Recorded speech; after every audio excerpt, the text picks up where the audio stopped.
What is going on, guys? It is Wrestlelamia here, back with some more news. Join us now as we look at the wildest news stories and rumors you need to know, including Bad Bunny returns and will host Backlash in Puerto Rico, WWE sued over Austin Theory, AEW title has been stolen, huge plans for Solo Sikoa after WrestleMania, Dragon Lee debuts at NXT Roadblock, why John Cena was crying, and much more. Be sure to subscribe and hit that notification bell for daily wrestling videos, and follow us on Facebook for exclusive lists. Also check out our new channel, Wrestlelamia Shorts. Now let's hit the intro and get straight into our first story.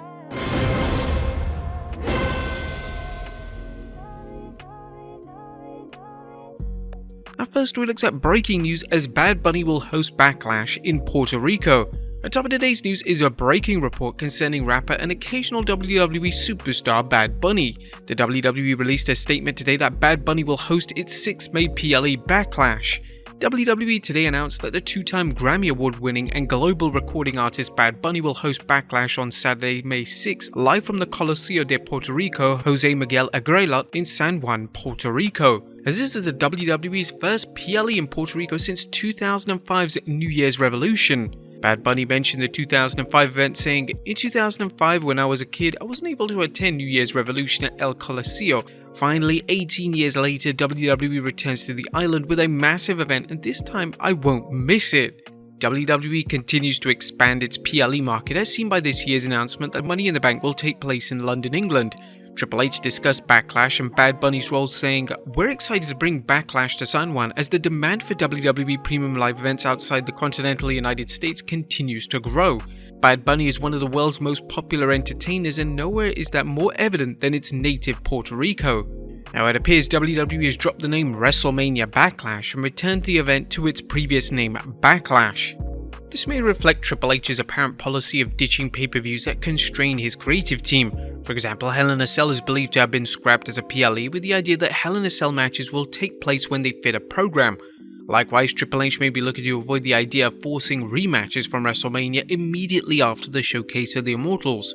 While there may be some rematches, the creative team won't feel like they have to focus on Mania matches. It'll be interesting to see whether Bad Bunny's hosting gig sets things up for a match later in the year. What do you guys think of Bad Bunny returning to WWE as a host and Backlash being in Puerto Rico? Let us know in the comments down below. Next up, WWE sued over Austin Theory. A recent report suggests a dispute between indie tag team and the WWE could lead to litigation. WrestleTalk is reporting an independent tag team has sent 2 cease and desist letters to WWE over United States champion Austin Theory's name. Theory has been referring to himself as the Now for several months following his failed Money in the Bank cash-in and character shift last year. This team is no fly-by-night duo, but a long-established team on the indie circuit. According to the Hudson Valley Post, Bobby Welber, for at least 15 years, Hudson Valley residents Rob Bigelli and Dale Chapman have wrestled under the name as Vic Delicious and Hale Collins. The two have mainly worked as a tag team on the independent wrestling circuit as the Now.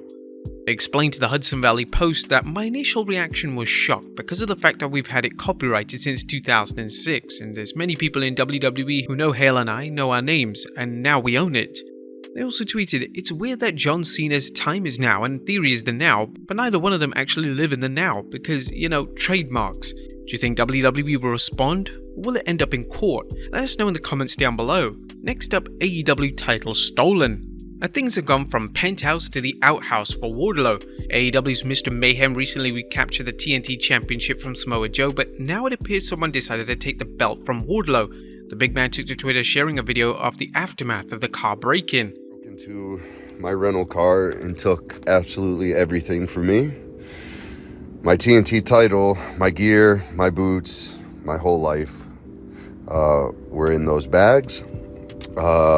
I don't know if this means I'm going to have to beat the shit out of Hobbs in these clothes I'm wearing right now, but one way or another, I'm going to make it to Sacramento, and we're going to get this shit done. Whoever did do this, better thank God that I didn't catch you in the act, because your jaw would be as shattered as this glass is. this is by no means the first time a championship belt has been stolen. You may recall that Gunther's NXT UK Championship belt was pilfered from his car in 2019. That same year, someone stole the AEW World Heavyweight Championship belt from Chris Jericho while he was celebrating his title win at a Longhorn Steakhouse. Next up, Women's Intercontinental Championship pitch. Does the WWE have enough singles titles for its women's division? Well, that's a question fans, analysts, and wrestlers have brought up for some time. The idea being that the women's division could benefit from a secondary title to supplement its two World Singles Championships. One such proponent is former 24/7 champion Dana Brooke. The bodybuilder turned wrestler recently spoke with Fightful about such a belt, saying, "I had a lot of ideas and a lot of passionate things I wanted to do and be serious with it. I wanted to actually maybe transition it to a women's intercontinental title because I feel that's something that would motivate women to keep going and have something else to fight for." What do you guys think of a women's intercontinental championship? Is it needed? Let us know in the comments down below. Next up, big plans for Solo Sikoa after WrestleMania. It looks like the Bloodline are back together, but as fans have seen before, appearances can be deceiving, especially if a recent rumor about Solo Sikoa proved true. Meltzer is reporting that WWE plans to protect Sikoa in order to build him up for a program against Roman Reigns. The idea seems to be that the Bloodline will finally break up, leading to Sikoa throwing down with Reigns. While it's impossible to know how things will play out, we do know that Cody Rhodes will challenge Roman Reigns for the Undisputed Championship at WrestleMania. It's also believed that the Usos will defend the Undisputed Tag Team Championship against Sami Zayn and Kevin Owens. While this is just speculation, we could see Roman Reigns getting angry with his family, blaming them for his defeat should he drop the belt at WrestleMania. Solo Sikoa is Jey and Jimmy Uso's brother, and it would be easy to see Solo siding with them should Roman decide to take things out on Jey or Jimmy. For now, don't expect to see Solo get pinned or submitted for the near future. His first TV loss on last Monday's Raw was by DQ, which is likely the closest he'll come to a loss. Next up, Dragon Lee debuts at NXT Roadblock. It's good news for fans of Luchador Dragon Lee as he debuted at NXT Roadblock. Cameras showed Dragon Lee sitting in the crowd and he acknowledged the fans as the announcers welcomed him to NXT. Lee has won many championships during his runs in AAA, CMLL, New Japan Pro Wrestling and Ring of Honor, recently signed with WWE, and according to Ringside News, as previously reported, Dragon Lee could not appear during the NXT Vengeance Day event due to visa issues. Next up, an update on Jay White. Speaking of debuts, what's the latest on free agent Jay White? The former New Japan Pro Wrestling ace's name has come up as someone the WWE would like to sign. However, Dave Meltzer recently reported, while all the circumstances seem to indicate he's headed to WWE, there's still been no confirmation of that. If he is going to WWE, it's not something well known within the company by many because multiple people who normally know haven't heard his name mentioned. As you might expect, the WWE doesn't broadcast a wrestler signing unless it feels it benefits them.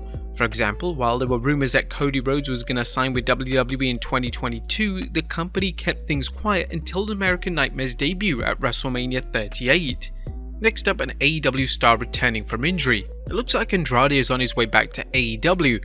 He's been on the sidelines since AEW suspended him last September over an alleged incident with Sammy Guevara. Andrade was also dealing with a pectoral injury and had surgery for it in November. You may recall Ric Flair informed fans via his podcast that Andrade was nearly ready to return to the ring. Now it appears that moment may be close at hand. Wrestling News' Paul Davis noted, Jose the assistant tweeted out a video of himself along with a black mask that appears to belong to Andrade. Andrade has been in AEW since June 2021, but his career has been anything but eventful in the ring. AEW has struggled to book him consistently, with his character going through managerial changes and seemingly disappearing from AEW television for weeks at a time. Andrade hasn't been silent about his dissatisfaction with the promotion, something reminiscent of his main roster run with WWE. Andrade is believed to be locked into his deal until June 2024, so he's not going anywhere unless Tony Khan releases him. Given AEW's ever-growing roster, Andrade may have plenty to complain about when he returns to the ring. And finally, why was John Cena crying? Last but not least, John Cena received a hero's welcome during his 6th March Raw appearance in his hometown of Boston, and he was visibly shaken when he entered the arena. The WWE tweeted a picture of his entrance and his reaction to the fans' ovation. An incredibly emotional John Cena is here on Raw and is taking it all in. But now the 16-time world champion is letting the world know why the moment was so special and why it invoked such a reaction in him. Cena tweeted, "Last night was the first time I entered the arena and had the thought that it might be the last time. I'll never be able to put into words how much I love the WWE Universe." Although Cena is incredibly busy with his Hollywood career, he still finds time to appear in WWE, and it's clear he still loves every minute of it. But there you have it, folks, the wildest news stories and rumors you need to know. Be sure to leave your comments down below, and I'll see you next time with some more wrestling content.